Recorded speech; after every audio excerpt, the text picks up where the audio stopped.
Rupe lanțul răutății și leagă lanțul bunătății. Leagă-l pe-a lui Dumnezeu, căci El te va ține mereu. Te ajută să înaintezi, de câte ori tu s-obosești. El nu te va părăsi, dăruiește inima ta,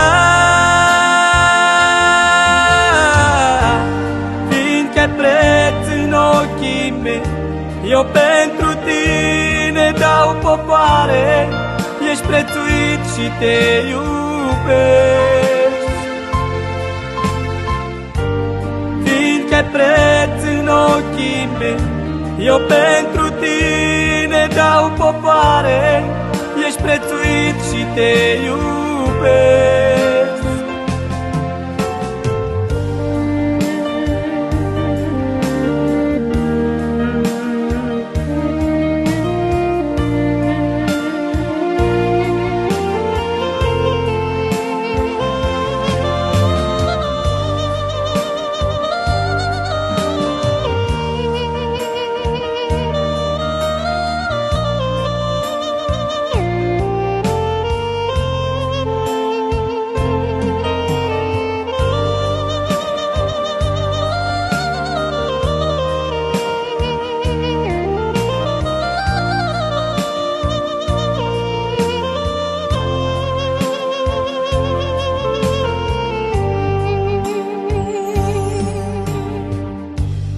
Nu te mai înspăimânta,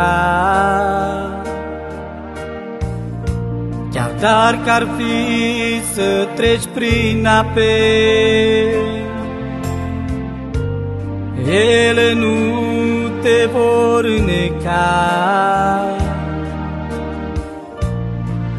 eu îți sunt mereu aproape.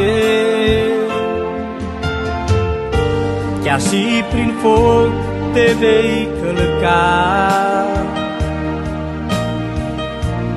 nu vei fi ars, să nu ai teamă, căci nu te va arde flacăra. Pe Fiul meu când mă vai chema, fiindcă preț în ochii mei, eu pentru tine dau popoare, ești prețuit și te iubesc. Fiindcă preț în ochii mei, eu pentru tine dau popoare, ești prețuit și te iubesc. Fiindcă preț în ochii mei, eu pentru tine dau popoare, ești prețuit și te iubesc. Fiindcă preț în ochii mei, eu pentru tine dau popoare, ești prețuit și te iubesc.